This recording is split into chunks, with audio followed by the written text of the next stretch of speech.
dilenggasine waka masyarakat sing padha rawuh kebak uncep-uncepan ora muat terus. Ha iya. Bagong kowe tak jar bukan? Oh iya ndeng lali. Kowe tak jar bukan malah ngurusi wong ngono-ngono yo. Pripun? Karepe pripun? Hah? Ora usah getak-getak. Sing alus, sing santai. Ora usah dadak pripun-pripun. Kersane nimbali kula. Kowe mau ngopo? Hah? Kowe mau ngomong apa? Piye ta kowe? Kowe mau apa piye? Kowe mau ngomong apa? Kersane Kyai Prabu Kresna. Kowe ngrasani kaya Kyai Prabu Duryudana ngrasani karo putra Nata Ngastina ya kuwi Lesmana Bandrakumara. Tekane Ndarawati dhisik Baladewa tinimbane Bagong. Mula wis bener kowe bali. Kowe bali ya kandha karo adimu anake Semar sing dipek. Dening Semar jenenge Bambang Sen mau dikandhani nek Endang Laratemon bakal digarwa dening Lesmana Bandrakumara. Yo mulai yo Gong yo. Ayo mulai aku wis tratapan iku. Gong gagah. Wah, anggere cerewet idoni tenan. Wis ta iki perkaraku sinuwun Mandura ki nesu. Aku wis ngerti apa kaya ngene kok nyanyi. Iki nesu ngene iki. Engko nek nganti duka tenan tak tandangane. Santuy. Waduh. Santuy yo santai, ora ngerti basa milenial. Pripun kersane? Woi bali. Nek kula bali adik kula lara ati, adik kula mati. Kula mau nek kon bali, tegese nek ora bali wani karo Baladewa. Nun. Tegese kowe nek ora bali wani karo Baladewa. Nek kowe ora gelem takon bali tegese kowe wani karo Baladewa. Ya ngono wae piye? Kowe piye ta iki? Ora tahu ngerti kondange Bagong. Bagong tuh nggak pernah takut sama siapapun. Asal Bagong benar dan berada di jalur kereta api. Ora tau somong kok ngawur. Nek kula ngladeni karo adik kula mbelani karo adik kula niku tumrap kula bener. Wong kula niku kakang. Dadi nek nganti adik kula menika mboten kelakon dawuh karo Endang Laratemon, kula bali dadi jalaran patine adik kula getuni urip kula selawase urip. Luwung kula mati teng mriki, walah dalah uga. Tegese wani karo Baladewa sing nawedeni apamu, wah kuku karepe dhewe. Wani karo Baladewa ngendi papan neter kate dayan. Diar. Aku wedi tenan kok iki. Aku tak metu dhisik kok. Bareng. Hah? Aku tak metu dhisik. Bareng. Engko nek kowe sik aku gelo. Saedan ora. Bareng to wong iki kakangku kok ora gelem bareng to. Dia. Ngendi papane wong neter katidayan? Nek pancen wani karo Baladewa ngendi papane wong neter katidayan? Nuwun sewu, nek jane niki ora apik dienggo gelut, ora apik dienggo gegeran. Ning gandeng sampean nantang kali Bagong, oke, ora masalah. Dikira kula wedi nek digetak Ratu Mandura Prabu Baladewa.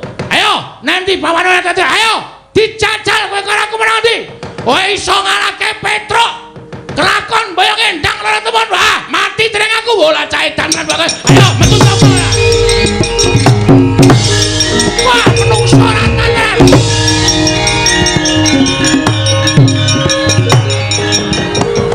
Karepmu piye ora gelem metu kowe sing marahi Lesmana Mandrakumara nglamar Endang Laratemon. Ah, obrak-abrik tenane. Ora minggat aku sing arep minggat.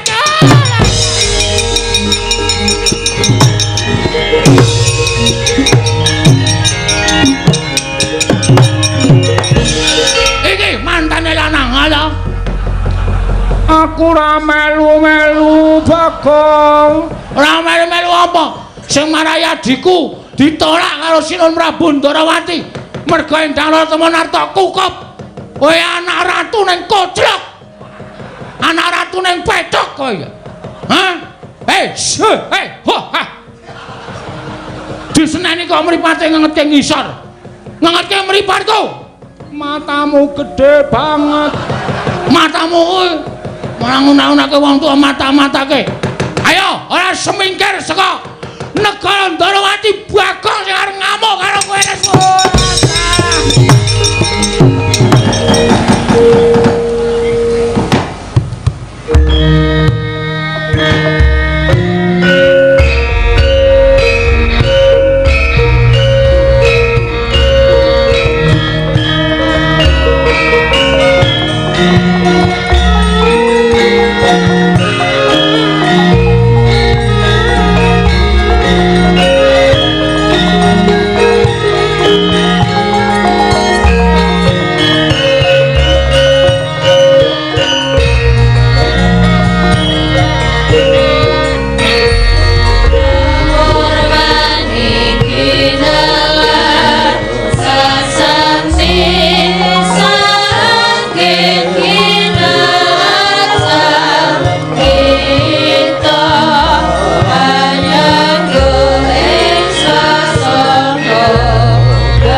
ninggan sasangka kumenyar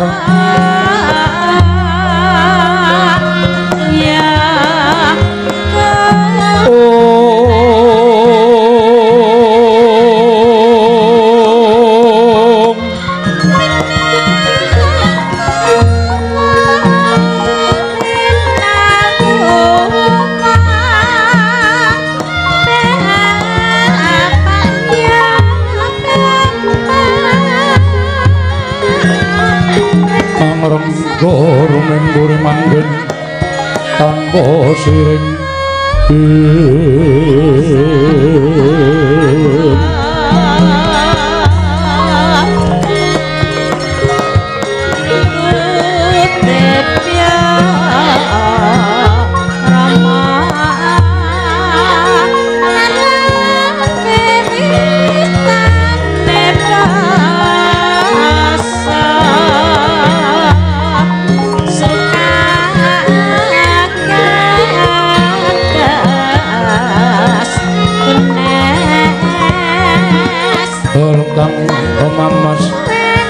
Mas muruping langit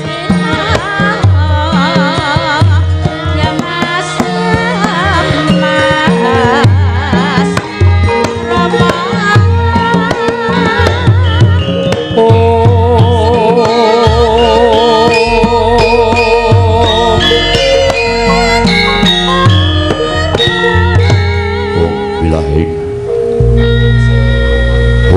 bilahi ngawit nomas tu promo situng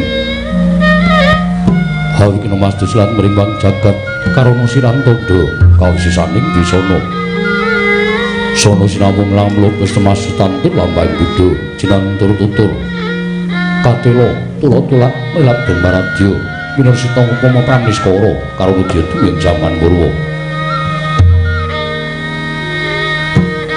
binardita menglalata manggota kapasaring gubita kanggo nenggeng rambang matumpa-tumpa marma panggung sang rewengkota sebebya dumadining wayang purwa Purwakani kondoli narik rututing basa dongeng kuna ngomong surasa yen ninarasaya karaos mulat salira hangrasa wani urip rasa rumangsa ngrumangsani lir jalma milu kanca jarwe wis ngakut cancari tuwa beceris gemelar jroning pagliran yaiku jatin amriksani pagelaran inggih purwa Surya Candra ndareng nyang Kartika pinurut bawa drading kawasa sariratri hangitri bawana purwa tekeng duksina gilir kemanti kemandati petanganing dina sasi warsi windu kang sarta abad tetekulang kang kartu mangkar kaya siram pun kaya jawapati ngrembya dadi padhanging kutu-kutu alang atoga brono yang brontaya dadi branatan pawicalan padhang trawangan larisan Bang Rawi ing ngarsam rebawani jagat mungging jagat wetan duk mungup-mungup mungging hangrani bukit abang rengangah lamun kaiksi yayahan dilato bumi saya dangu sumono Sang Hyang Arka katon sumebalak kanan kiri ngabange smujenar kaperbawan sunari Sang Hyang Basanta tanandha katon ijo royo-royo hamangku gunung ingkang biru moyo-moyo tujuh ing gunung kene melandhet dalu kasir ing prabancana lenggat lenggut nganti kaya gunung makuta mega tanpa tawis dalem selaing kawula dasi dene rasa upaya buka dinawi gemak ripah karta tata harjo dasar negara gedhe ubure padang jagati dhuwur kupuse turta adoh kuncarane turta kasusreng manca praja lah sinten to wae Benas to bicarane ngadil projeng Ndurwati menangiro capno dosa namaning Sang Nata dosa raning sepuh nama wis mestani dijuluk Sanata Prabu Sri Bathara Kresna ya Sang Harimurti ya Sang Sastra Sumperna ya Sang Kesawa ya Sang Danardana ya Sang Narayana ya Sang Wisnu Murti ya Sang Wisnu Dewa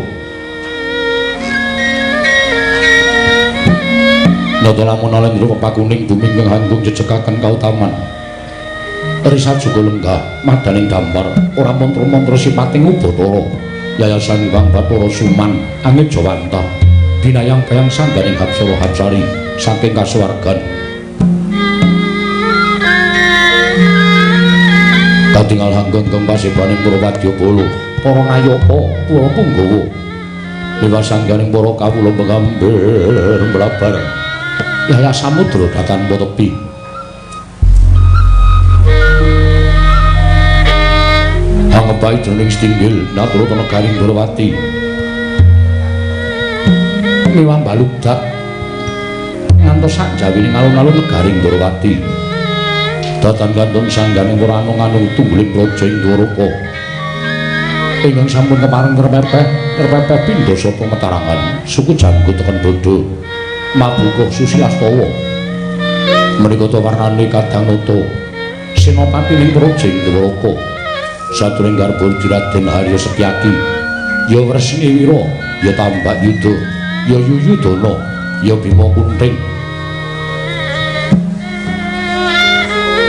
Sadra Sekti kalintang jayaning perang betasan pilih tanding boboting yuda tinata mendat jero mender tinumbak bengkung sinuda putung mila dadalma kalamun dados beteng ketanggulan ing praja ing Durawati lenggahing Raden Harya Setyaki manggaraken Sang Nindya mantri muka parsaning praja adu daleming Widara Kandhang Arjuna Patih Udawa ya Sang Kresnengkara wasingnya Pranata rakiting negari Durawati liwah Pranata sagung para kawula dasih kula dadalmu kalamun tansah cinaket dening Sri Buminata ing Durawati Sang Prabu Sri Bathara Kresna pinjawian mlabar sangganing para neka sami gantung pasisiran jejel riyel rapet pepet pipit prasasat atopan dengkul datan wasula labet kadang para sebo ing alun-alun Hambudat gendera rontek umbul-umbul kekitrahan danu yayahi mondo ing mangsa labu baing megar milut jamur barat ing mangsa rendhem tumbak ing rangep kejati ngareng mangsa ketiga dalam dini katingal didem jinem permanemadaning pasewakan negaring Durawati pindhani nadyan gegodhongan tereng ngobah samirana datar mampak kabar sombong swaraning pratungga menyang rangin miwah pangiing maranggana karya asri seneng madyaning pasewakan negaring Durawati dadak sakuling manthi kawistingal rawuhipun Nata Agung ing Mandura Sanata Prabu Sri Baladewa riwana lenggah jajar lawan Sang Buminata anyarengi bendi manya mangungkung kacena beli Sanata Rasa Medhar pangandikan dadi kumangun wijining pangandika Sanata Prabu Sri Bathara Kresna ing dereng kababaring lisan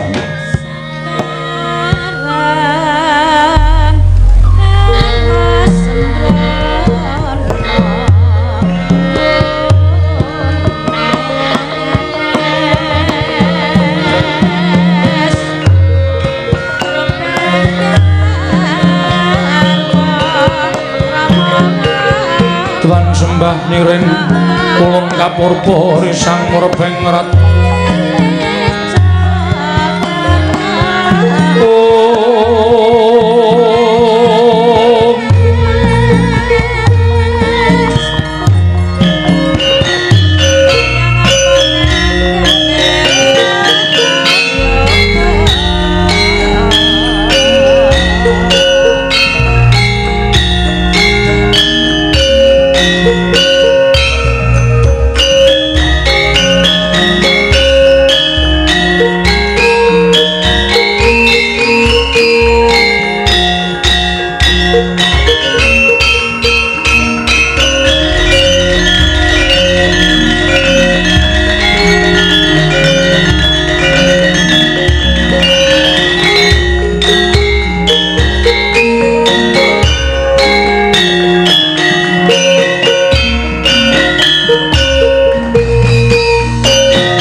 Tinon ning pasewakan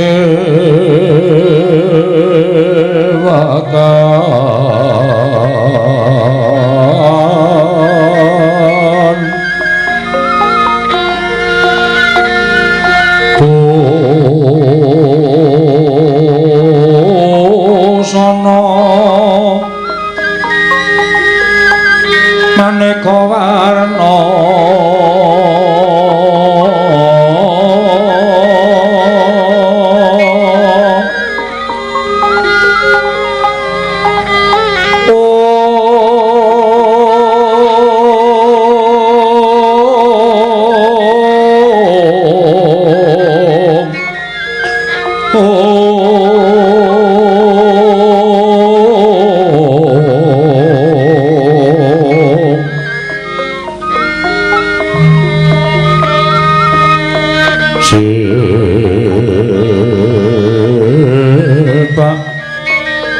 Puspiteng Udyana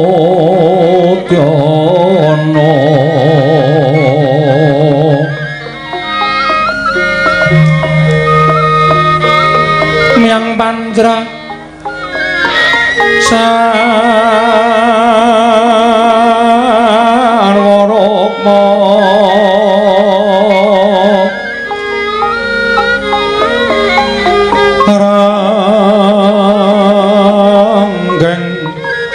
Manik Narawata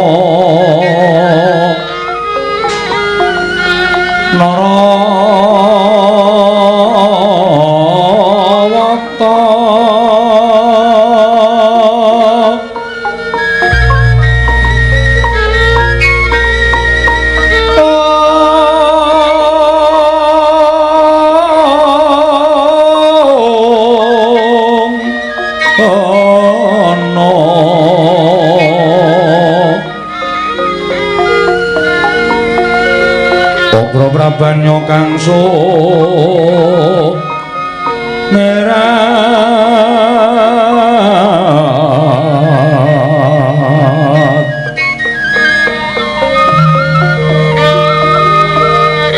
kenyaring tejo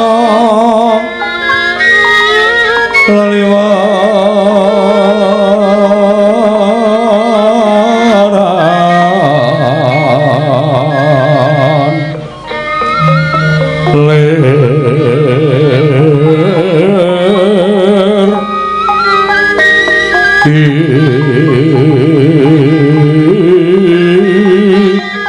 Lat sisiring ati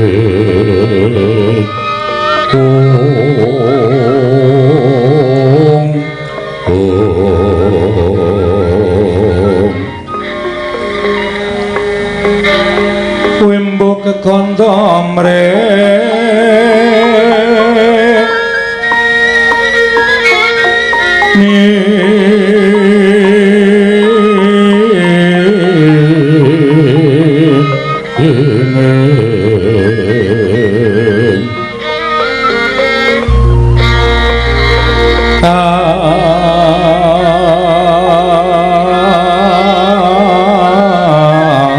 tiuping maruto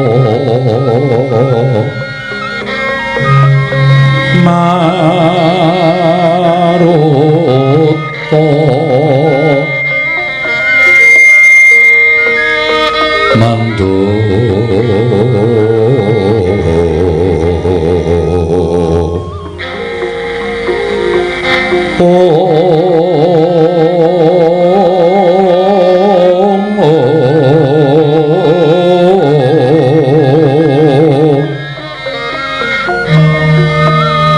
saparan mangambar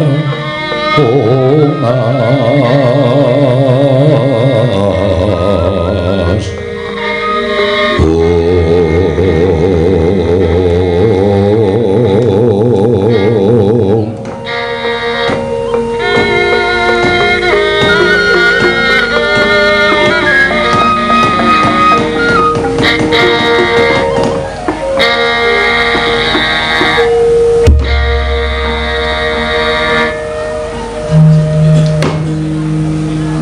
Sukmana mangading luwih ana sasmintan ingsun jagat wasisaning Bathara ora mengko dhisik Kakang Pati Udawa satata nggolira ngadhep ana ing ngarsaning ingsun Kakang Pati Udawa padha rarja saprapanira Kakang Pati Udawa sawetara ngadhep ana ing ngarsaning ingsun madyaning datur ing negara Indrawati Kakang Pati Udawa niki diweji sesembahan kula pangayom mengkula wonten madya padha prapteng delahan Gusti kula ingkang sinuhing Ndrawati wanter sabda paduka miji dhateng wiswanipun ing abdi kepatihan sowan kula manggya widodo niskala boten manggalan setunggal menapa wanter sabda paduka miji dhateng sowanipun ing abdi kepareng ambabaron ingkang sejati badhe wonten dawuh menapa sinuwun keparenga hamba barono ingkang dhateng abdipun Patih Udawa Kakang Pati Udawa iya kadiparan nggonira ingsun percaya minangka dadi badal wakil ingsun manata tata rakiting negara Indrawati Kakang Pati Udawa muradake matur marang panjenengan ingsun samendhang aja nganti ing karempit Kakang Patih Udawa nyawa-nyawa jimat kula sesembahan kula diweji menawi paduka ndang bab tata rakiting praja sadaya mboten badhe ngujiwani para kawula sami sayek saka kapti akarya luhuring nusa bangsa tuwi negari Ndrawati medhahipun para abdi prajurit mboten kendhat anggenipun sami gegladen olah kridaning aprang sawanci-wanci praja paduka katemping parang muka mboten badhe anggepok punca paduka Gusti kula ingkang sinuwun abdi kepatihan remuk kasawurna putung sumangga kabandhemna diweji sembahan kula ing Ndrawati ndadake bombong tias ingsun ora liwat pakaryan ingkang utama tindakna selawase lan prayogakna nggolira ngadhep ngarsaning ingsun Kakang Pati Udawa lho menapa sampun paduka dawuhaken badhe kula candhingga jimat sinuwun Prabu Ndrawati sembahan kula nonaming pasang kaliman tabi tinebine mila duni demawahing tawang tuwang Koko Prabu Sarawa paduka Kanjeng Koko Prabu ingkang rayi Ndrawati ngaturaken pasegan panakrami kunjuk sandhap pada paduka Kanjeng Koko Prabu jimat sembahan kula Koko Prabu pengayoman kula ing Mandura Koko Prabu Baladewa jagat wasisaning Bathara Wayapura jagat Pati Indra Jaladewaku Kyai Kresna iya tansah pinanganing kawidadan niring sambikala praptaning pun Kakang ing Praja Indrawati sarta asung paseganing Kyai Prabu Wasnatampa akarya bombong birawaning pengganing pun Kakang ora liwat pun Kakang ngaturake pudya pangastawaning pun Kakang kunjuka ngersaning Kyai Prabu Indrawati kula pun dinggo jimat pariping dayana ning kasantosan Koko Prabu mugi amawahana kasantosaning lair batosipun ingkang rayi Ndrawati pinarak ingkang langkung sekeca kaecalna jiga kelawan pekewuh Durgama sangga runggi lenggah paduka wonten ing datur ya Praja Ndrawati Koko Prabu Kyai Prabu Kresna kaya wis ora kurang prayoga praptaning pun Kakang ana ing Praja Ndrawati dina samengko iki Kyai Prabu Ndwaraka Koko Prabu nadyan ingkang rayi garba rujipun Setyaki kula ngaturaken sembah pangabekti kula kunjuk Koko Prabu kadangipun Kakang Dimas Setyaki tak tampa Siadi ngabektaripun Kakang ora liwat pangestunipun Kakang Tampanana Kyai Wresniwira kula pun dinggo jimat pariping dayana ing kasantosan lan mugi kasegejapmu anggen cengandika lenggah. Ya Setyaki, kaya wis ora kurang prayoga praptanipun Kakang ing Mandura. Diweji sesembahan kula, pengayoman kula wonten ing Madyapada, Gusti kula ingkang sinuwun ing Mandura. Ing abdipun Udawa ngaturaken sembah pangabekti kula kunjuk sinuwun. Kakang Pati Udawa, kasinggihan mekaten. Kakang Udawa wonten timbalan ing Ngadawu. Yen piranganing para nayaka Punggawa munggah Kyai Prabu Kresna atur bekti kelawan pun Kakang utawa panjenengan ingsun tak tampa kanthi lega-legawaning pegal ingsun. Nanging yen to Kakang Udawa ngaturke bekti karo Baladewa, aja lara atimu. Yen to bektine Kakang Udawa ora tak tampa. Waduh sinuwun. Lajeng dosa kalapatanipun ing abdi menapa? Menawi kula nandhang dosa kepareng Amidana dhateng abdi men kepadihan kula mboten badhe selak. Waton paduka Gusti kula ingkang sinuwun kepareng paring pangandikan dosa kalapatanipun ingkang abdi mapan wonten ing pundi? Kakang Pati Udawa wonten timbalan. Aja kaduk ati kajron menapa. Ya dene Kakang Udawa ora luput tumraping Baladewa, nanging ngelingi nalika Baladewa isih muda tumaruna, Baladewa mapan wonten ing Widara Kandhang gina lumentah dening bapa Sagopa urip bareng karo Kakang Pati Udawa. Akeh ngelmuning Kakang Udawa ingkang kinarya sangu tekan seprene Baladewa nggone mangreh Projeng Mandura. Turta yen ditonton babakan yuswa utawa umur luwih sepuh Kakang Udawa tinimbang Baladewa, ora ana jamak lumeneng atase werda ngaturake sembah kalawan taruna. Wong tuwa ngaturake sembah kalawan bocah enom. Dosa apa ingkang bakal ndak sandhang nadan aku wis dadi ratu.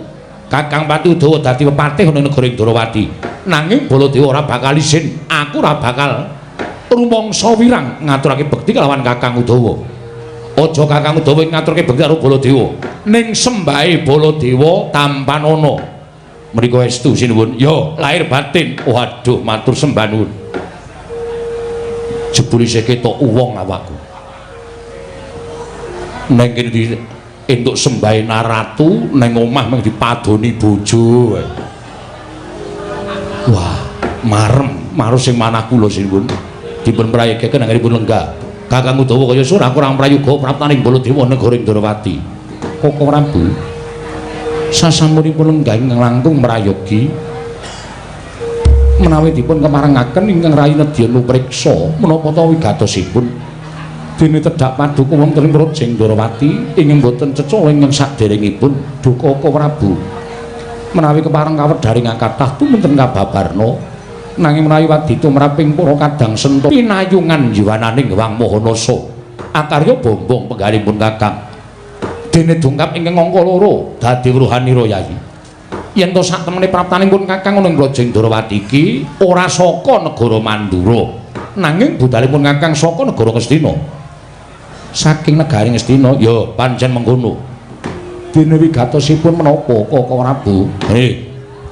Sawedarapun Kakang bakal crita lawan sira Yayi Indrawati. Nalika semana pun Kakang prapta negara Ngastina nampa timbalaning Kyai Prabu Duryudana. Sawisipun Kakang prapting negara Ngastina, tumuli Kyai Prabu Ngastina paring dawuh kelawan pun Kakang. Yen to pun Kakang kinen nyatakake kelawan pekabaran ingkang wis binata bakul sinambiwara pawarta binandunging Karna. Kahanan ingkang dumadun ing Projeng Indrawati. Kawontenan menapa Koko Prabu Kresna wonten timbalan.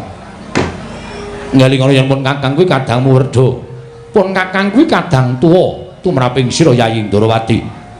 Mula pandanganing pun Kakang iki mau wangsul ana ingkang kanthi pertitis, aja mbok longi, aja mbok imbui. Yen iya ya iya, nanging yen ora siadi matur kalawan pun Kakang. Yen to kabeh mau mung kandheng ana ing pekabaran. Koko Prabu wonten menapa ketingalipun sajak wigati mbok keparengipun Kakang Rada maju nggone Ngabyantara. Kula semanggaken Koko Prabu Purbawasana nasta paduka Kanjeng Koko Prabu Mandura. Ya, Kyai Prabu ngaturake panuwun ingkang tanpa pepindhan. Kyai Prabu Kresna. Hanjrah ingkang Puspita rum.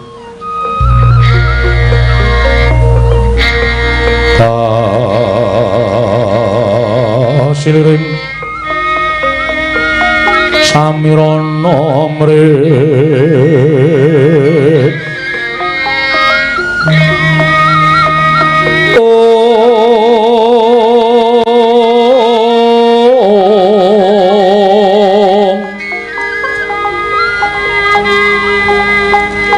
sekar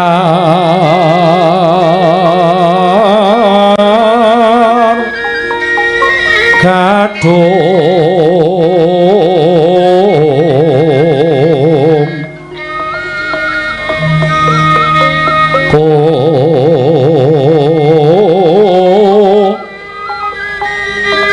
ngas kandanya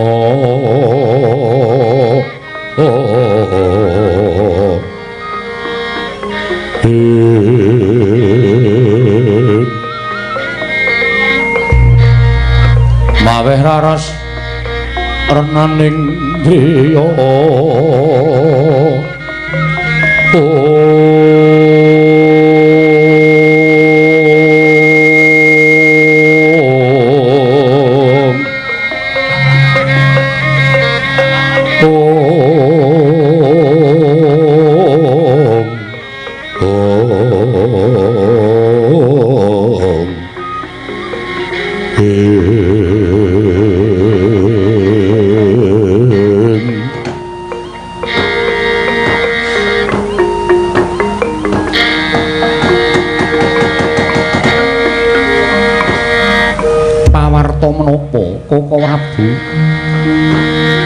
kaselak nata ing raosipun ingkang raying Ndorowati ngawuningani sabda pangandika paduka Kanjeng Koko Prabu Kresna wonten timbalan kabar sumebar warta saindenging jagat kabeh nganti keberbegen marang ngumandhanging pawarta ing sumebar apa pancen kepara nyata lan apa pancen bener lamun sira yayi kagungan putra angkat Kresna inggih wonten dawuh apa pancen kepara nyata lamun sira yayi kagungan putra angkat miturut ujaring para kawula nganti tekan talinganing ya Prabu Duryudana yen to Yayi Prabu kagungan putra angkat ya kuwi wujud pawestri mongko wiwit dina iki lan tekan mangsa kala iki putramu wis dungkap dewasa ibarate kembang babar gondo arum wekasan akeh kang kepadha kepengin ngencuk marang sarining puspita mau Koko Prabu wale-wale menapa estunipun menawi sampun paduka dawuhaken menika kepara nyata lan kepara saestu lho bener inggih saestu lah kok dadi siade entuk putra angkut mau lara-larae piye nalika semanten ingkang rayi nedeng badhe nindakaken manembah dhateng purbaning Wang Mahanasa wanci tengah ratri dumadakan boten kanthi kanyana-nyana jebul wonten satunggiling kenya remaja ingkang mapan wonten ing sanggar pelanggatan sareng kula dangu wanita kala wau prasaja kalawan ingkang rayi boten dadah boten pernah boten kagungan tiyang sepuh piyambakipun ugi boten mangertos dumadakan sampun mapan wonten ing sanggar pelanggatan negari Ndorowati tumunten krana kula nggadahi raos las dhateng lari menika lajeng kula tanting lari menika tumunten kula anggep dados anak kula piyambak sak mangke sampun mapan wonten ing Projing Ndorowati apa pancen bener yen Atma jamu angkat mau ingkang wewangi endang loro temon kasinggihan mekaten Koko Prabu wah dalah jagat wa Bathara ya jagat pangestu Nggara mongko miturut ujaring para kawula akeh para putra Nalindra akeh para satriya munggahing para Nalindra kepadha kepi lan kumajelu anyedi marang sekaring kedaton ing Ndorowati ya kuwi kang aran endang loro temon Kosek aku jane tak nyuwun prisa karo Yayi Kresna. Pasuryane ndang loro temon iki kaya ngapa? Lah kok dadi nganti persasat akeh para satriya ingkang kepengin ngayunake marang Atma jamu angkat ingkang mbok temokake ning sanggar pamalengan mau. Koko Prabu, mboten nyono-nyono menika laring keng mboten dadah, mboten pernah. Nanging menawi paduka nyumurupi dhateng pasuryanipun anak kula pun ndang loro temon, embanipun kadidene widodari ing Tenggonyang wonten ing Madyapada. Tegesipun widodari ingkang darat wonten ing jagat Koko Prabu. Dalah jagat Dewa Bathara ya jagat pangestu Nggara. Lah iki ngene. Sambung rapete apa to sababe dene pun kakanyatakake lawan Siadi yen to Siadi kagungan putra angkat. Yayi Prabu mak ngastina utusan lawan pun Kakang yen to kinen nglamar lawan Atma jamu. Nglamar marang Indang Loro Temon sebab wis ana sak candra etung plungganing dina samengko iki putra nata ing Ngastina Atma Jendra ing Ngastina ya kuwi Lesmana Mandra Kumara persasat kaya dene wong edan kaya wong Bambung turut ngulung bareng didangu dening Kyai Prabu Ngastina ngaku yen to gandrung-gandrung kapirangu kelawan putra nata ing Ndarawati ya kuwi ndang loro temon. Mula Kresna praptanipun Kakang ana ing Praja Ndarawati sayekti mung kepengin ngabun-bun enjang jejawah sonten. Angebun-ebun esuk angudan-udan sore ingkang wigati bakal nglamar kelawan Atmajam indang loro temon. Bakal ndak dhaupake kelawan Lesmana Mandrakumara. Koko Prabu nuwun sewu. Sakatahing para nalindra, sakatahing para satriya sedaya sampun nyobi anglamar dhateng Atmaja kula pun indang lara temon. Nanging kathah-kathahipun dipun tampik dening pun indang lara temon. Kuwatos sing manah kula menawi ngantos sak mangke Lesmana Mandrakumara menika ngantos dipun tampik dening anak kula pun indang lara temon menapa mboten awon kedadosanipun ing atasipun putra Nalindra Ngastina teka dipun tampik dhateng Atmajaning Nalindra ing Ndarawati mongko nyatanipun menika namung anak puput. Lah iki tak jaluk Yai Kresna budidaya. Tegesipun budidaya kados pundi? Sira Yai minangka dadi wong tuane ndang lara temon. Mestine iso mbebujuk kelawan ndang lara temon. Dibujuk supaya gelem karo Lesmana Mandrakumara. Ngene ngono. Yen to Lesmana Mandrakumara kuwi besok gemantika prabaning Kyai Prabu Duryudana.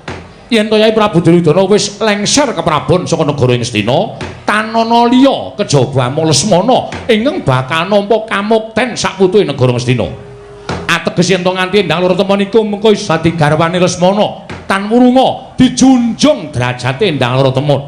Ing atase mung anak pupon wae, besok bakal cinadang dadi prameswari ana negara Ngastina. Apa ora jeneng Kyai Prabu ki padha karo dijunjung derajate dening Kyai Prabu Duryudana ing Ngastina. Koko Prabu, kula nuwun sewu. Tiyang nambut silaning akrami menika mboten waton jodohaken ngaten kemawon, nanging tumrap kula wonten petanganipun. Lho sik. Petangane wong rabi apa?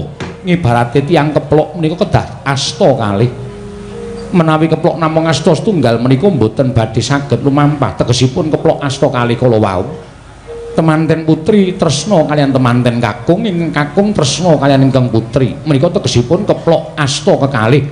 Ing sakmangke menawi nambut silaning akrami, sakmangke badhe pinardawa kamulyanipun ing ngangka kalih. Inggih menika gegaranipun seneng. Seneng inggih. Krana seneng menika kinarya gegaran ingkang kukuh bakuh. Seneng utawi tresna. Manten kakung tresna kaliyan ingkang putri, putri tresna kaliyan ingkang kakung menika gegaran ingkang kukuh bakuh. Inggih sabanjure ingkang salajengipun kedah kenceng. Lho, nganggo kenceng barang? Inggih. Sing kenceng apane? Ingkang kenceng menika tekadipun. Oh, tekad. Iya, terus tekadipun kedah kenceng. Mergi tiyang nambut silaning akrami menika bebasanipun sebaya mukti, sebaya mati. Yen abot padha dipikul, yen enteng padha dicangking. Krana menapa tiyang nambut silaning akrami menika mangke wonten ing margi menawi kesandung kesrimpeting lelampahan menawi boten kenceng tekadipun tartemtu badhe mandheg wonten ing margi Koko Prabu. Wah, bener. Ning tumrap aku perkara kuwi ora usah dadak didadekke bab nggone Siadi bakal duwa keparenging Kyai Prabu Duryudana nggone mala kramake Atmajaning pikantuk endang lara temon. Koko Prabu nggih. Menapa sak mangke rawuh paduka namung piyambakan. Ora. Malah mengko pun Kakang wis nganti lawan Lesmana Mandrakumara. Bapa Durna ing wis saged dadi naib. Bakal mala kramake Lesmana Mandrakumara kalawan Lara Ireng utawa si Lara Temon. Yen nganti mengko iki Kyai Kresna maringake manten lanang bakal tak unggahake ning Datulaya. Yen perlu ana ing kene sisan didhaupake Lesmana Mandrakumara karo endang Lara Temon. Kyai Kresna. Ratune Ratu Tama Pati-pati leno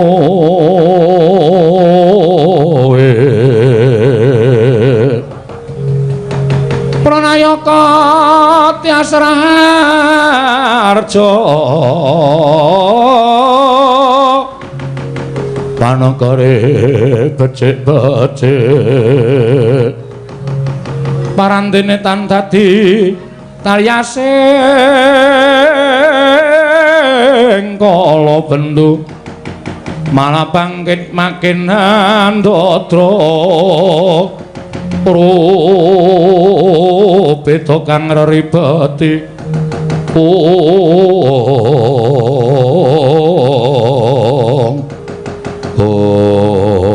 Kakang Pati Dawa wonten timbalan sinuwun metuwon jaba mrepekana papan lenggahing Bapadana lawan Asmana Mandra Kumara ingkang padha angrantu ana ing bangsal pengrawit aturna supaya tindak munggah ning Datraya nun ngestaken dawuh kemareng supir saking pasewanan sing ati-ati aja kaya bocah cilik Kakang Pati Dawa.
Mendralon tata trapsilanira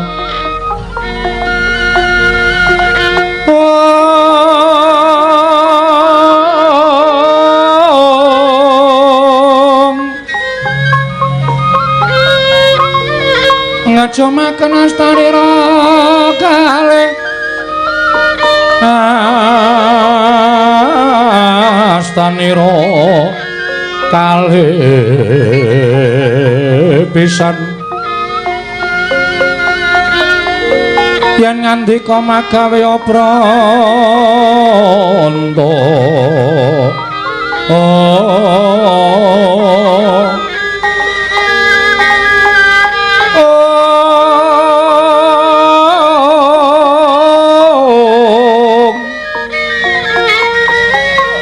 yen ngandika magawe pranta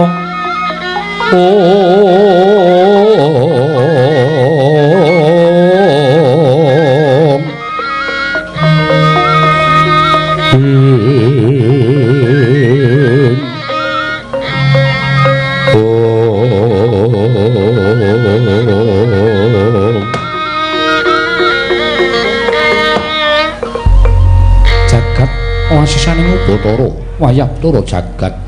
Koko Prabu. Nggih.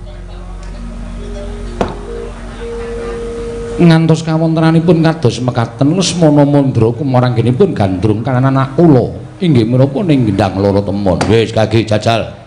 Sawangen. Apa sira yayi ora mesake karo kahanane? Ing atase Lesmana Mandra Kumara kuwi anak ratu.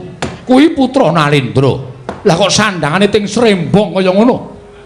Merga tresna ora kelakon. Sarta katresnane durung iso ditampa dening gendang loro temon. Wekasan kahanane kaya ngono kuwi. Bapak Durna, oh kula wonten maring adawuh. Mesinipun Bapak Durna menika ngemutaken kananipun Lesmana ing atasipun putra Nalendra kok ngagem topi hansip kados mekaten menika. Kawontenanipun kados pundi? Oh, menika menawi dipun elekaken nesu kok, Nggih. Menika menawi dipun emutaken tumuli duka, lajeng menapa-menapa dipun tendangi mboten kados-kadosa putra Nalendra ing negari Ngastina. Kula menika ngantos bingung. Kula menika ngantos bingung momong dhateng wayah kula Lesmana Mandra Kumara. Oh, niki wau pun ngentek-entekke dhuwit ora karo-karuan. Apa-apa ditukoni enten alun-alun negari Ndrawati. Sing kira-kira Ngastina ora ana, dituku. Monggo lajeng tumuli badhe dipun beto wangsul wonten ing Saroja Binangun. Menapa kula menika wong tuwa kurang anggenipun momong dhateng putu kula Lesmana Mandra Kumara. Mekaten Bapak. Iki nggih. Lesmana Mandra Kumara, atmajaku bocah bagus. Padha kanthi harja sapraptanira Lesmana Mandra Kumara. Nunamit pasang Kalimantabe tinebena ing iladune dumawaing tawang-tawang Siwa Kresna. Kepareng kula ngaturaken sembah sumungkeming pangabekti kula konjo. Wonten ngarsa Madukawa Siwa Kresna sinayang manggelung jagat Dewa Bathara. Iya nggih tak tampa pangestuning Wanging Ndrawati tampanana. Kula pundi engga jimat paripe dayanana ing kasantosan. Iya. Kowe kuwi ngucel-ucel apa? Tangan kok ming tok ucel-ucel sabun. Anak ratu kok muncul sabun karepe piye? Sanget anggen kula kepengin lan kumacelu pinanggya kawan gegantilaning ati kula. Inggih menika Endang Lara Temon Kulon Praga. Endang Lara Temon Kulon Praga. Temon menika ora Kulon Praga. Kuwi atmajaku wanita Atmaja putri ingkang wewangi Endang Lara Temon. Wah, piye? Kula nyuwun dhaup. Wa. Karo sapa? Saontene. Oh, kondur sanane iki kepiye? Aja sanane Lesmana matura karo Wanging Ndrawati yen kowe pengen dhaup karo Endang Lara Temon. Kacarios Ndrawati kagungan putra angkat. Pawestri anggenipun mendhet wonten ing panti asuhan.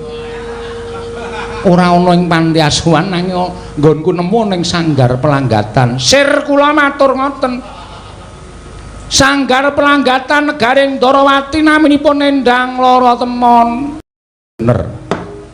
Lesmana wonten dawuh apa sira wis nate ketemu karo Mbak Yu Endang Lara Temon? Pangestunipun dereng. Lah kok iso tresna kuwi kepiye? Kula niki wonge nekat kok. Rung tau ketemu ya pokoke tresna.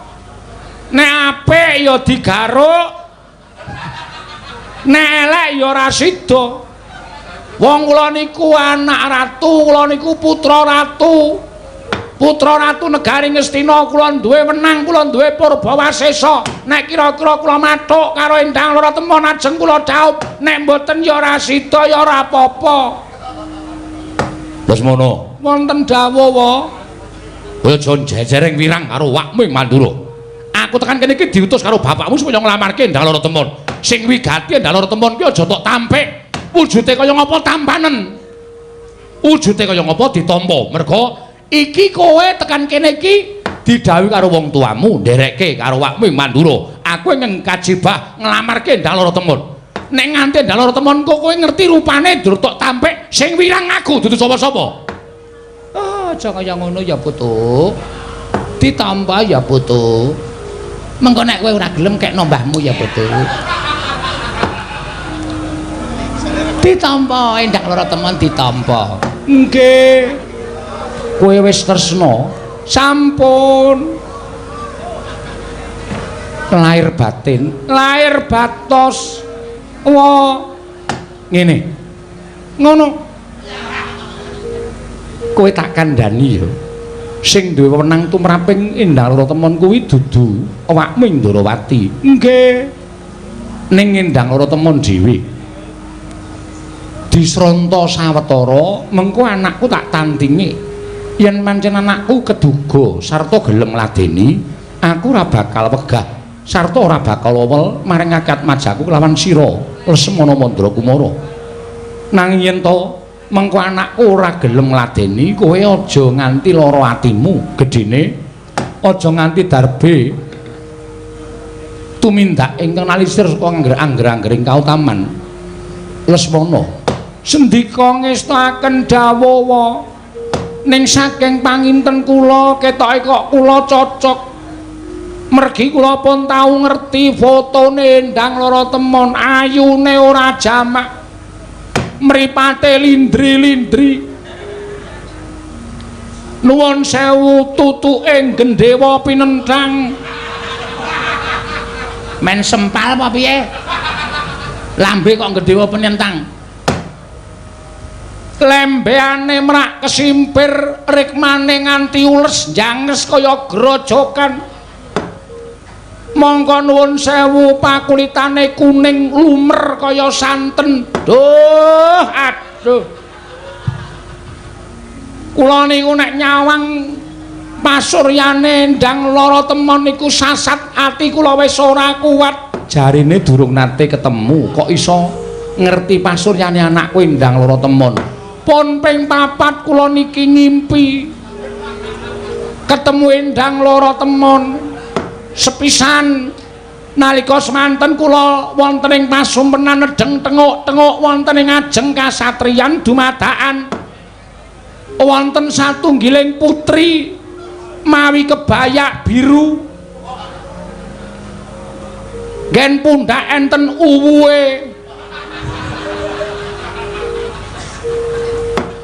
ledang-ledang terus kula takoni kowe sapa nduk ngaku nami Endang Lorotemon lah karepmu ngopo kok tekan kene niki teng impen lho iya iya kula meng cerita iya iya kula kepengin suwita kalian Raden Lesmana Mandra Kumara sakal kula candhak tangane kula gandeng lenggah wonten ing dampar kasatriyan terus kula tanting nek kowe seneng tenan karo aku ya seneng karo kowe bareng ngoten terus kula jak teng jero kasatriyan kula kandha karo Endang Lorotemon kasatriyan semene gedene iki tekmu kabeh kae kreta kencana pirang-pirang ki tekmu kabeh aja nganti duwe rasa wigih ring-ring apa kok kabeh tak kekke kowe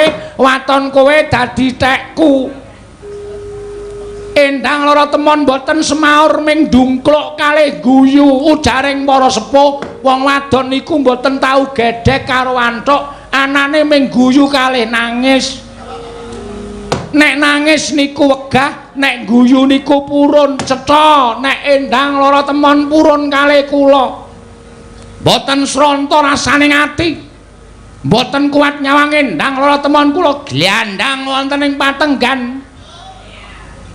sak banjure wah isin kula ajeng ngomong ora apa-apa iki nang kene piyai sepuh kabeh kula bopong Endang Lorotemon kula tibake enten ing kasur babut bareng wonten lap ilang Impen kula rampung, kula grayah-grayah tak kira endang lara temon teng jejer kula, bareng kula grayahi kucing Candramawa. Kucing jaratan keparat.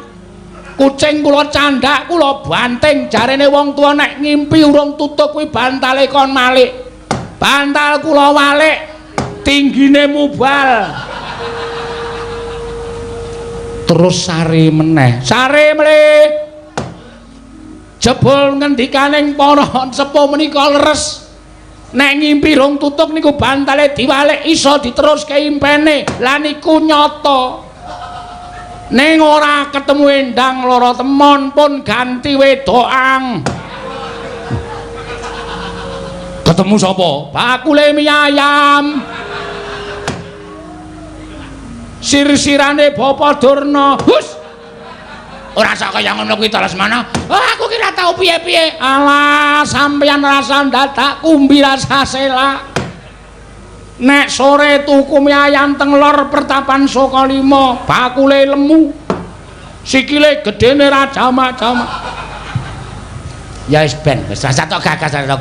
Mulai saking menika wae kula nyuwun kanthi sanget endang lara temon kepareng kaparingna dhateng jasad kula. Menawi wong Prabu mboten marengaken endang lara temon trimah kula suduk salira mboten nyumurupi gelaring jagat miwahe seming rembulan ajeng kula cupet umur kula dumugi semanten kemawon wae. Tansah marpamoring sukma sinukmaya winayu ing asepi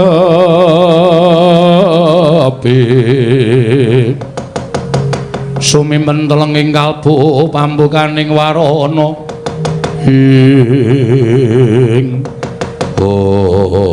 dereng ngantos paripurna sami mbawacana kasaru ingkang nyerpepeh pindha sata matarangan utusan Lengkar Kadempel iku ora Petruk sumawur ora Bagong dumrojok tanpa harapan kaya cingap kang samya mulat.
turut jagat Koko Prabu. Dereng ngantos paripun anggen kula ndangu dhateng Atmaja kula pun Lesmana Mandra Kumara. Menika kadidene sowanipun Panakawan. Lho la iya lah kok iki Petruk karo Bagong dumrujug tanpa harapan sowan ana ing negara Indrawati. Sajaya ana wigati Kresna Timbalana. Apa wigatine Petruk karo Bagong mau? Koko Prabu lenggah ing rangu mrayogi. Ya. Petruk sawise satata asu ingkang dadi napas sasat kang dadi riwe padha rarja sapraptanira Panakawan Petruk nunamit pasang kalimantabe tinebena ing lodoni demuk tuaing tawang tuwang sinuwun tinepano ing tulak manu kepareng kula ngaturaken sembah sumangga keming pangabekti kula kunjuk lan widodo niring sambi kula sowan kula iya Petruk ndak tampa pangestuku tampanana kula pun dinggo jimat paripih ndayana ning kasantosan sinuwun Panakawan Bagong padha arja sapraptanira tansah pinayunganing kawidadan niring sambi kala sowanipun ing abdipun Panakawan Bagong masih bersama Bagong ora tutuk sirahe ora pareng kula ngaturaken sembah sumangga ping pangabekti kula kunjuk nggih sinuwun. Iya Bagong pangestuku tampanana kula pun dinggo jimat paripin dayana ing kasantosan. Panakawan Petruk padha arja sapraptamu sinuwun Mandura. Ya wilujeng Gusti bekti kula kunjuk sinuwun tak tampa pangestuku tampanana kula pun dinggo jimat paripin dayana ing kasantosan. Panakawan Bagong padha arja sapraptamu niring sambi kala tansah pinayunganing kawidadan bekti kula kunjuk. Ya tak tampa. Ya padha-padha iki senengane ngene lho Tru. Piye? Sinuwun Nduk Mandura ki wonge iki keras. Lho. Nek carane wong biasa ki militer. Mula nek dhek keras aku kudu keras. Dadi nek keras karo empuk ora dadi keras karo keras Tru. Oh iya. Ngono ya. Kudu imbang. Heeh. Panakawan Petruk padha arja sapraptamu.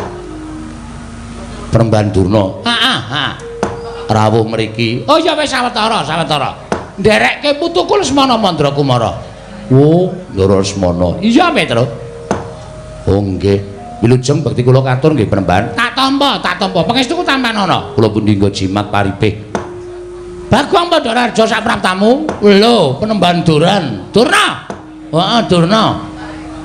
Bekti kula kunjuk Penemban. Iya tak tampa pangestuku tampanana Bagong. Kula pun dinggo jimat paripih. Dayanana ing kasantosan dipun sekecahipun anggenipun lenggah. Iya Bagong wis ora kepenak.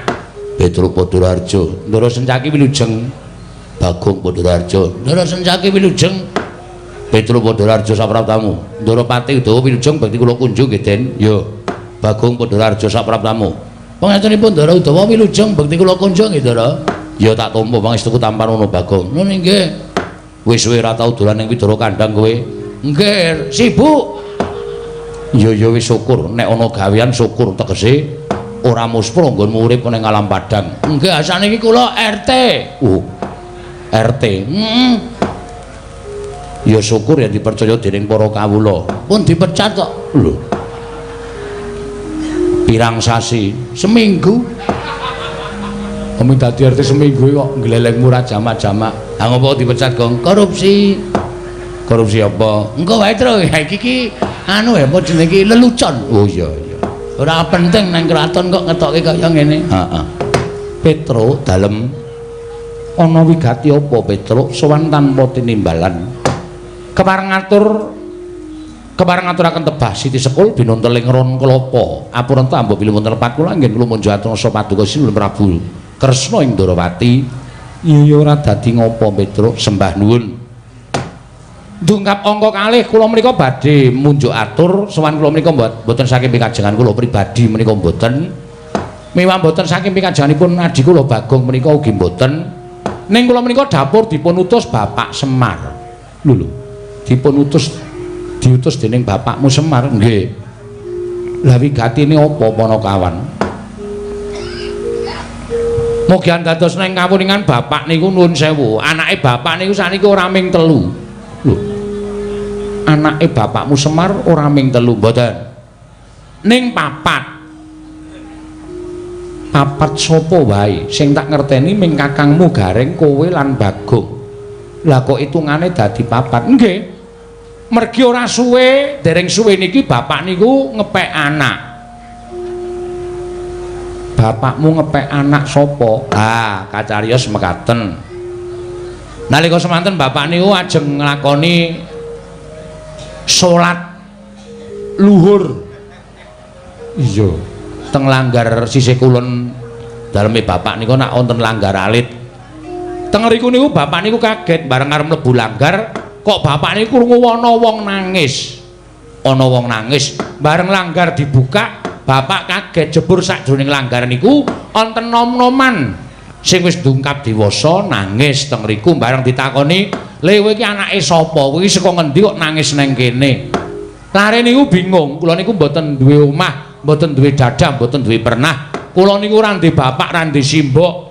Kula ya bingung kok ngerti-ngerti kula teng mriki niku janjane kula niku anake sapa, terus kula kudu pripun. Lah enten niku bapak terus ngundang kula Gareng kalih Bagong, kalih sawetara masyarakat, punggawa-punggawa masyarakat diseksekke sisan teng mriku. Diseksekke teng kampung, nek niki bocah niki dipek anak karo bapak.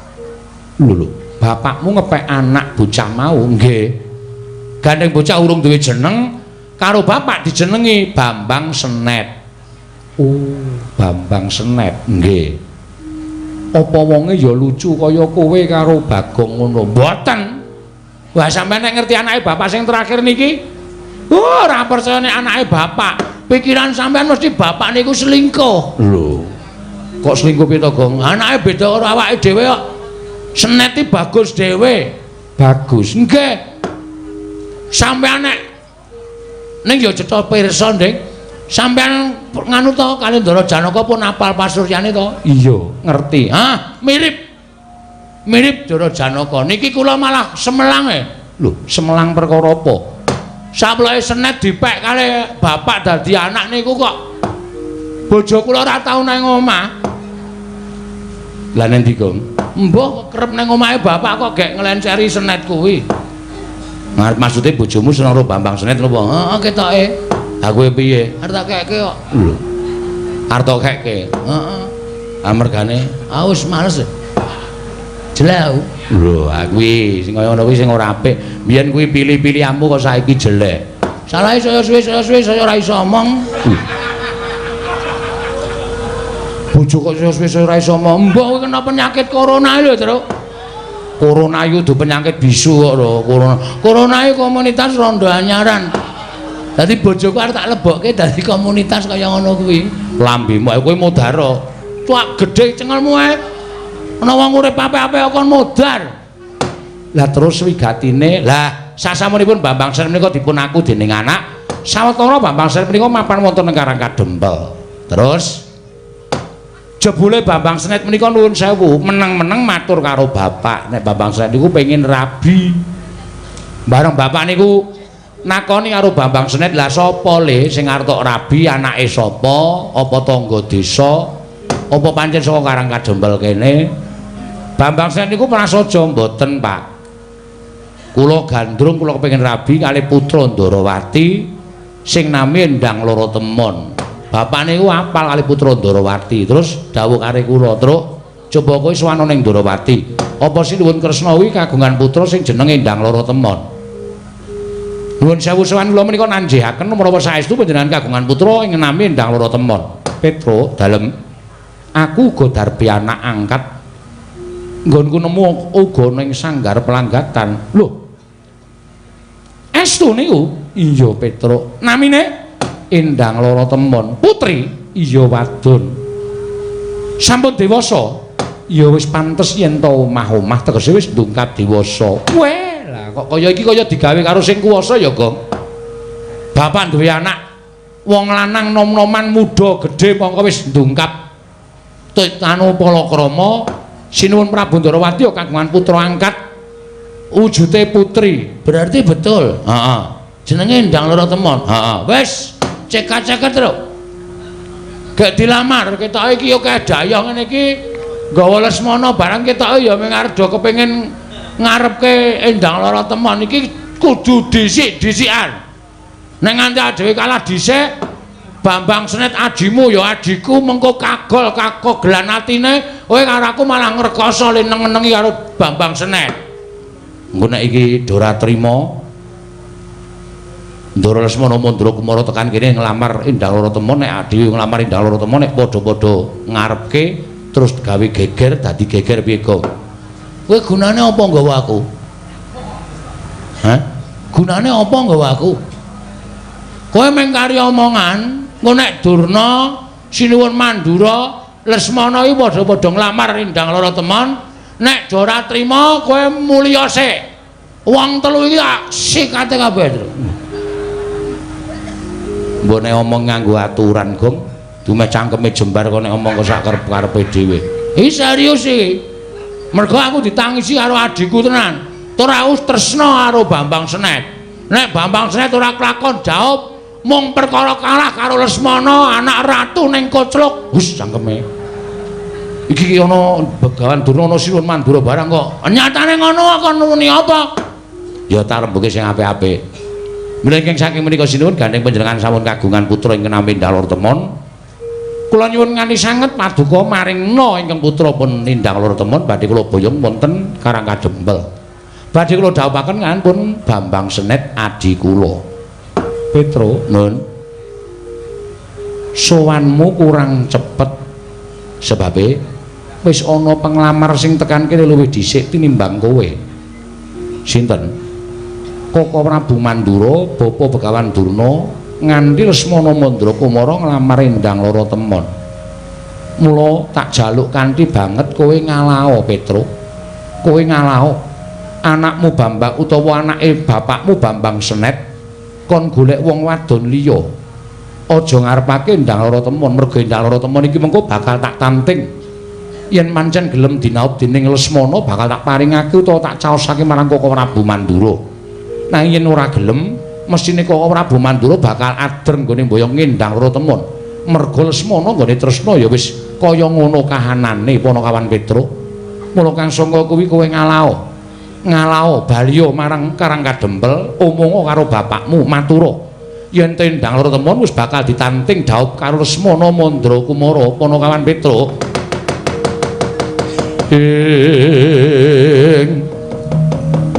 Jaja muntap lir kenetap duka yayasinipe netra kocak mundar andir mundar ya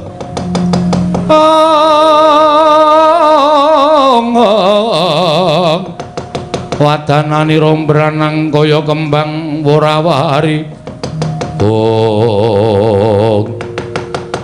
Bagong kok menyat saka nggone lungguh tumuli jumeneng padha karo Nata Ndarawati ateges kowe wani karo Sinuwun Ndarawati ya pepundhenmu aku. Sirmu piye karepmu piye Bagong? Ngene Sinuwun, lho ora basa. Sorry, ngaten. Niki perkara ora baen-baen lho. Niku perkara nyawa lho. Lho, nyawane sapa? Nyawane adik kula. Nyawane adik kula Bambang Senet. Najan Senet niku matur karo Bapak Semar. Nek kepengin rabi karo Endang Lorotemon, ning Senet niku curhate kali kula.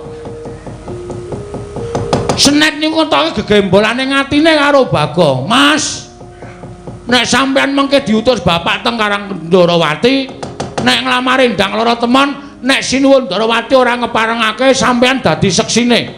Kula ajeng minggat saka Karang Kadempel. Kula arep mlaku nganti sak pati kula. Lho, niku napa ora mesake? Ning nyatane kowe kalah dhisik. Iki ora perkara kalah dhisik.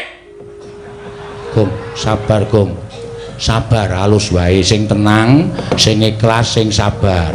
Ora usah nyenthe-nyenthe kaya ngono kuwi. Kowe meneng ora wae, ora meneng gak dupaki sisan kowe. Santai, meneng urusanku. Ya. Nek ditku, engko. Ayan. Niki ora perkara kalah dhisik. Sing jeneng manten niku wong rabi niku ora perkara dhisik-dhisikan. Ning perkara antaraning manten lanang karo manten wedok niku padha tresnane apa ora? Tur sampean kudune iso menggalih. Sampean niku Nalendra Titih Sang Hyang Bathara Wisnu lho. Komeng sakepenake dhewe. anake arep dipek karo Lesmana Mandrakumara. Apa jeneng sampean iku ora nyengsarake karo anak sampean? Lho. Nyengsarake perkara piye, Bagong? Nyengsarake piye? Ora sak penakmu dong ngucap nang ngarepe Kyai Prabu Ndarawati. Sik, iki arep gayeng ki, Truk. Kowe tenang, kowe tenang. Aku tratapan kono minggat ana. Ngono kok wedi. Sinuwun Mandra wis melu omong. Ah ndek cangkeme kok melu omong. Tenang wae to. Niki ora perkara kaladisene perkara sampean niku nyengsarake karo anak sampean. Nyengsarake lire piye? Dasare wong sak jagat ki ngerti nek Semana ki anak tunggal ratu Ngastina Prabu Duryudana. Nek wong sak donya niku ya aja ngerti kabeh. Nek Lesmana niku nuwun sewu, anak ratu ning rada kocluk. Apa sampean ikhlas? Anak sampeyan ndang lara temon dipek karo anak ratu ning rada petuk. Apa sampeyan ki mang pikir? Saniki mang petung. Bambang Senet niku bagus. Ora bentuke ora kaya kuyok, ora kaya Petruk, ora kaya Gareng. Ning bagus ganteng. Nek entuk anak sampeyan arep Semar ki wong kere, arep Semar ki wong ora duwe. Secara lahiriah, waduh. Panjen Semar niku kere, ning batiniah Semar niku titising Sang Hyang. Sapa, Tru? Ambo. Lali ya. Yamadipati. Ngawur. Brama. Ngawur. Mandrakumara kula nuwun sewu mbangane kula bali kelangan adi. Luwung kula mati teng mriki tak wujuti. Lho. Tegese piye kok kowe arep mati nang kene? Kula ajeng ngamuk teng mriki. Lho. Ngamuk piye? Sampeyan dereng ngerti kula ngamuk to? Kula ngamuk teng Ndarawati, monggo sampeyan ngerti Bagong niku lek ngamuk nguyuh sak nggon-nggon. Apa kelakon Ndarawati pesing? Jagat Dewa Bathara. Ora jagat-jagatan iki. Serius aku omong tenan iki. Tinimbangane kula bali ngabarke nek Senet ora iso kelakon, dhaup karo lara temon. Adi kula mlaku nganti sak patine. Luwung kula teng mriki taunana windanana. Sapa sing arep nyingkirke Bagong saka Ndarawati? Rawe rantos, malang-malang bakal putung legane atiku.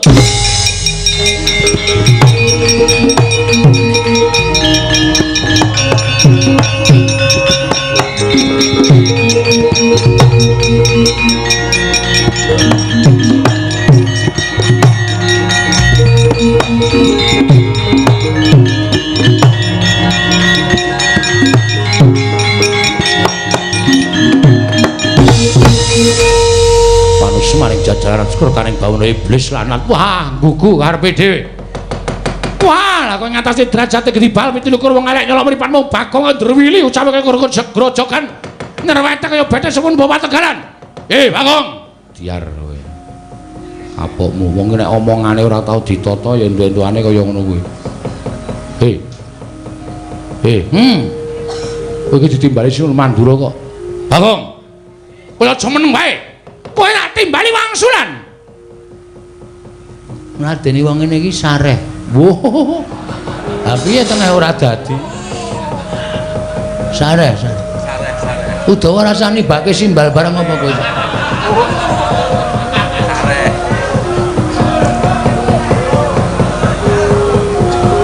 Loh, njaba wis gayeng kok. Ayo sing arep linggo sing mburi mulih. Lho. Arep linggo sing mburi mulih ora. Arang Ndarawati iki luar biasa. Sinuwun Kresna ki nek muni lagi lenggasine waka masyarakat sing padha rawuh kebak uncep-uncepen ora muat, Tru. Ha iya. Bagong kowe tak jarembukan. Oh iya ndeng lali. Kowe tak jarembukan malah ngurusi wong ngono-ngono yo. Pripun? Karepe pripun? Hah? Ora usah getak-getak. Sing alus, sing santai. Ora usah dadak pripun-pripun. Kersane nimbali kula, kowe mau ngomong apa? Hah? Kowe mau ngomong apa? Piye ta kowe? Kowe mau apa piye? Kowe mau ngomong apa? Kersane Kyai Prabu Kresna. Kowe ngrasani kaya Kyai Prabu Duryudana ngrasani karo putra Nata Ngastina ya kuwi Lesmana Mandrakumara. Tekane Nurgara Ndarawati dhisik Baladewa tinimbane Bagong. Mula wis bener kowe bali. Kowe bali ya kandha karo adimu anake Semar sing dipek.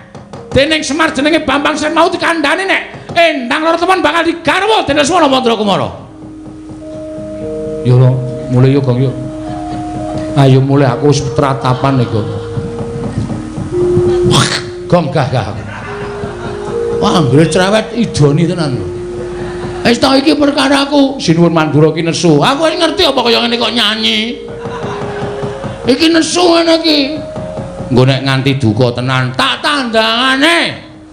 Santuy. Waduh. Santuy ya santai, ora ngerti basa milenial. Pripun kersane? Woi Bali.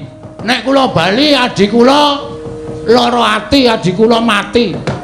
Kula mau nek kon bali, tegese nek ora bali wani karo Baladewa. Nun, tegese kowe nek ora bali wani karo Baladewa. Nek kowe ora gelem takon bali tegese kowe wani karo Baladewa. Ya ngono wae piye? Kowe piye ta iki? Ora tahu ngerti kondange Bagong. Bagong tuh nggak pernah takut sama siapapun. Asal Bagong benar dan berada di jalur kereta api. Ora tau somong kok ngawur. Nek kula ngladeni karo adik kula mbelani karo adik kula niku tumrap kula bener. Wong kula niku kakang. Dadi nek nganti adik kula menika mboten kelakon dawuh karo Endang Lorotemon, kula bali dadi jalaran patine adik kula getuni urip kula selawase urip. Luwung kula mati teng mriki, walah dalah uga. Tegese wani karo Baladewa sing nawedeni apamu, wah kuku karepe dhewe. Wani karo Baladewa ngendi papan neter kate dayan. Diar. Aku wedi tenan kok iki. Aku tak metu dhisik kok. Bareng. Hah? Aku tak metu dhisik. Bareng. Engko nek kowe sik aku gelo. Saedan ora. Bareng to kowe iki kakangku kok ora gelem bareng to. Dia. Nanti papane wong neter kadidayan. Nek pancen wani karo Baladewa ngendi papane wong neter kadidayan. Nuwun sewu nek jane niki ora apik dienggo gelut ora apik dienggo gegeran. Ning gandeng sampean nantang kali Bagong. Oke, ora masalah. Dikira kula wedi nek digetak Ratu Mandura Prabu Baladewa. Ayo, nanti pawane kate ayo dijajal kowe karo aku menang ndi? Kowe iso ngalahke Petruk. Kelakon boyong Endang Lorotemon. Wah, mati dereng aku bola caedan kan bagus. Ayo metu sapa ya? Wah, menungso rantanan.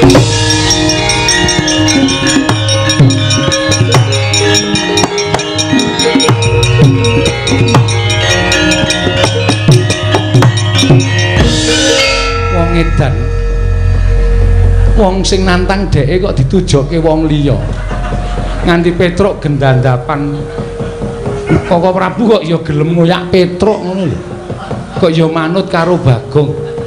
Lah terus kowe arep ngopo? Kowe nesu-nesu ki mau kok nganti ora nantang Koko Prabu kowe arep ngopo? Ha iki mungsuhe sapa iki? Iki tenan ra ana kegiatan.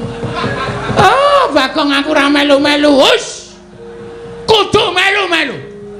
Mergo kowe tekan kene nggawa Lesmana Mandrakumara. Ayo. Petruk wis mungsuh karo Baladewa. Nek Durna ora ndek mungsuh, acetha ora gayeng. Iki sing do dinteni kowe dikepruki nganggo glugu ndiasmu. Ah, Bagong. Aku lagi ora enak badan, Bagong. Aku lagi mau nek kon perang, wis kudu perang. Ayo, kowe pokoke kudu gelut karo aku. Petruk musuh Baladewa nggo ngapa? Durna meneng wae. Oh, Bagong aku ora perang, aku mau perang tenan, Bagong. Aku kesel tenan bae ora gelem metu njaba. Atok kene-kene wae. Karepmu piye ora gelem metu kowe sing marahi Lesmana Mandrakumara nglamar Endang Lorotemon. Ah, obrak-abrik tenane. Ora minggat aku sing arep minggat.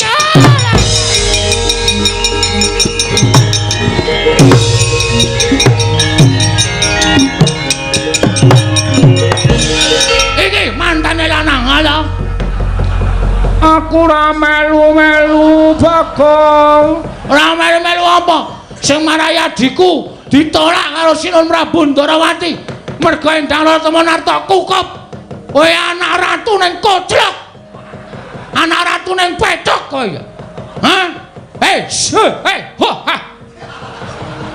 Diseneni kok mripate ngengete ngisor. Ngengetke mripatku.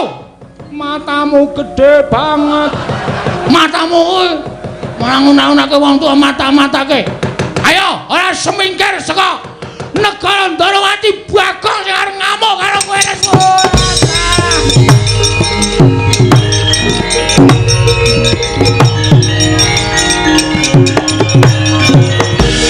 Iki ya ngono. Ana kanan kaya ngene kok Sentyaki minangka senopati Ndarawati meng meneng wae karepe piye? Hah? Aku ora nesu ora iso-iso tak nesoni. Ya wis. Kapok kowe. Seneng kowe guyu ta kowe. Ana wong ditothok iki kapok kowe. Mboten Raden? Wani yo. Mboten. Utawa ya ngono, Prek. Ya wis, wis. Wis ora ana sing tak seneni. Hei! Sama kowe. Nami kula Tariem. Ndek bojo ora? Sampun pejah. Mati ya? Inggih. Corona berarti. Inggih. Aku ya dadu. Anu duda. Duda kok muni dadu ora. Kene ngarep kene. Hei. Piye dap? Wus. Kok kaya wong omongan ning dalan wae ora Bagong ora edan. Sampeyan kudune adil sinuwun. Ora terus kaya ngono kuwi Dumas sing rawuh kakangne. Dumas sing rawuh rak anak ratu terus anake Semar dikiwake ora kena kaya ngono.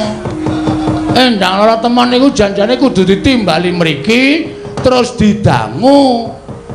Gelem karo Bambang Senet apa Lesmana Mandrakumara. Adile kaya ngoten kok terus bareng Bagong sowan nglamarke adi kula kok kon mule niku teng ati lara. Arep kula niki sesuk le asok tukon paling pol. Niku ora kaya sing mangharapke. Ning sing jeneng wong dadi manten iku ora kok perkara akeh asok tukon, ning perkara tresnane antaraning manten lanang lan manten wedok. Iya. Heeh. Lah terus apike piye? Endang lara temen jak mriki ditari. Gelem ro Senet apa gelem ro Lesmana? Nek mantene putri jawab dhewe, kula krungu dhewe gelem karo Bambang Senet, Lesmana kon ngalah. Ajare kabeh Kurawa. Nek mengke pilih Lesmana, kula ora arep wani napa-napa, kula tak mundur. Udawa wonten timbalan. Anakku Bak Endang lara temon timbalana mrene lho ngislaken dawuh. Ora ngono, tegese adil ora ngono.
Yutama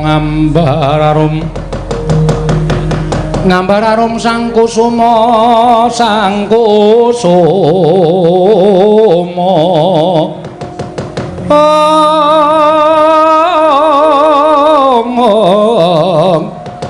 gembrang-gembrang yen ngandika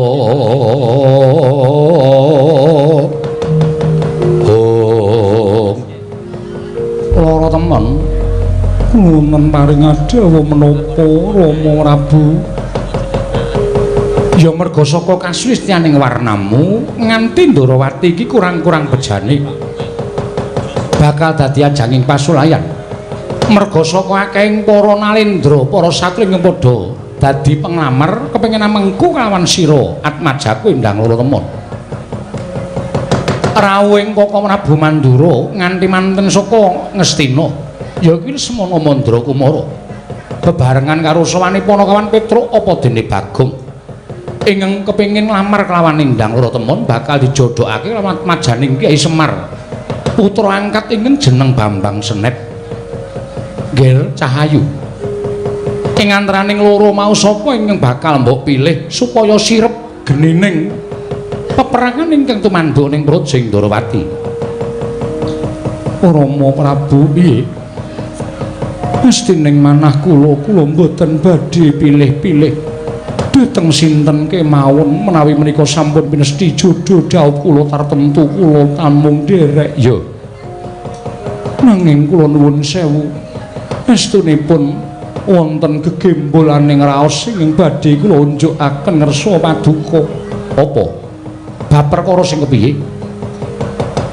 sinten kemawon saged mengku garwa dhateng kula mboten ngomongaken namung tiyang loro saudon telu saurupan nadyan jalma wanan tetep badhe kula ladosi waton saged ngaturaken reruba pepanggil panyuwuning temanten putri inggih kang putra Penendang Loro Temon kowe nyuwun reruba apa nyuwun pepanggil apa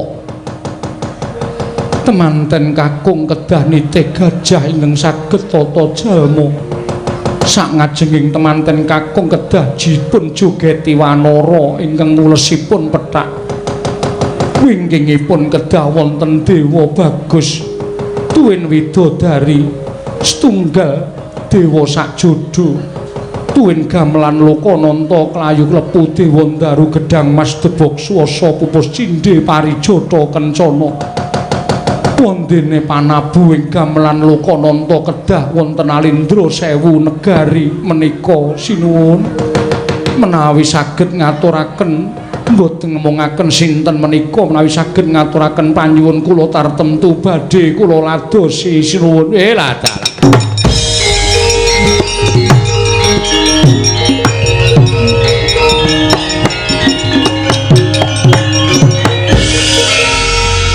kagongan krungu dhewe to kowe wah wis sulit iki sulit kuwi apa asung jengkelit sulit kuwi angel lah sebabe manten lanang kudu nitih gajah sing iso tata jalma waduh mongko saiki ora ana sirkus ngarepe kudu dijogeti kethek putih ingkang joget ana ngareping temanten anu apa jenenge temanten lanang mburine dewa sakjodo niku tegese dewa sing ayu ale widodari sing dewa sing bagus ale widodari sing ayu to iya gamelan Lokananta wajan mongko perunggu ning iya nek wesi ora entuk mongko kelurahan kae duwene ming wesi Kiai Dream dengkulmu mlocot sing nabuh para dewa terus napa kayu klepu dewa Ndaru Gedang Mas Debok Swasa Pupus Cindhe Parijata Kencana kayu klepu ora guyu ratu kok guyu lah wong kowe iki ndagel kok kayu klepu ora keplu kayu klepu dewa Ndaru Gedang Mas Debok Swasa Pupus Cindhe Parijata Kencana engko gek sinom udu sinom Parijata ora nganggo sinom Parijata Kencana sing nabuh gamelan Lokananta kudu ratu sewu negara wis net rasida rabi net wis yo golek sinden sing tuwa-tuwanan wae net nggo gajul-gajulan Bangane golek anak ratu ora kelakon. Gelem ranet wis engko tak tepungke Prastiwi. Wah. Asik tenan ya. Nek arep mati nom ya peken kowe. Glundung-glundungke beres wis. Bangane entuk endang lara temon kok dadak ngrekoso golek gajah, golek kethek, golek gamelan. Bapak iki kayane sepira to, Net? Bagongan.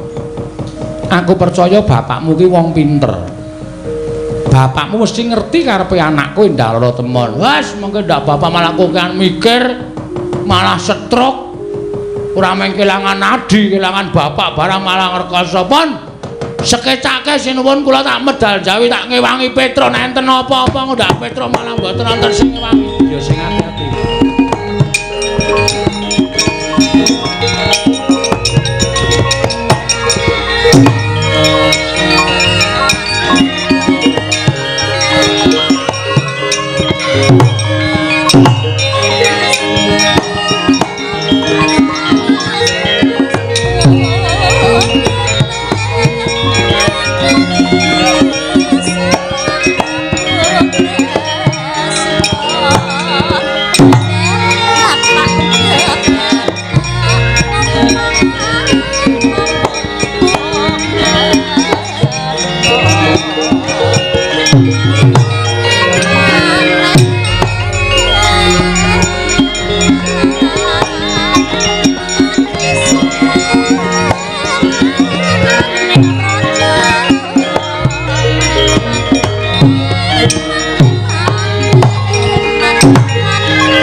Timbal ing Adawa Setyaki wonten timbalan utawa wonten timbalan jinun tak kira mung merga kahananing Petruk kelawan Bagong lan utusan saka negara Ngastina samengko mesti bakal dadi dartaning tumanduk ana ing Praja Ndarawati.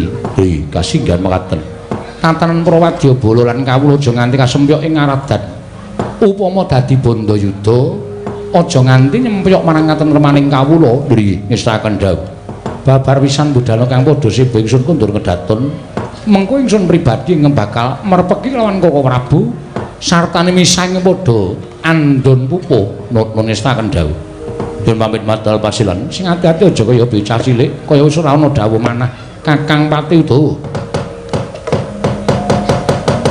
purna gadiring paranggilan Saudasa kundur kedaton jeluk saking dampar kira kirapit gambaran gading kadhiraken sangganing Promban Cedi manggung petanggung Joko Palururing sami ngambil pataraning keprabon kawis tinggal saking Mandrawa tindak nyosri Nararata lamun katinon saking Mandrawa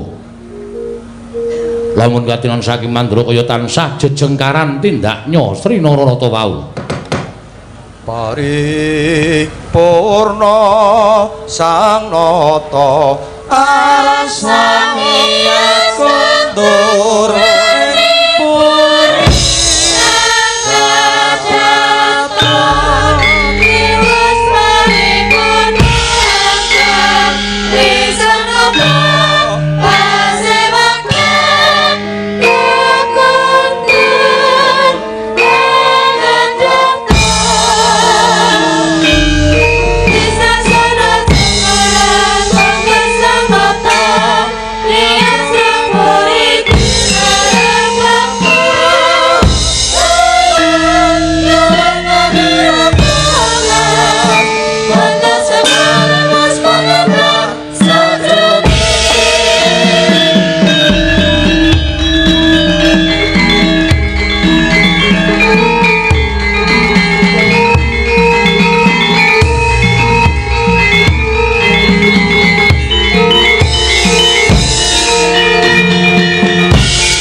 Ada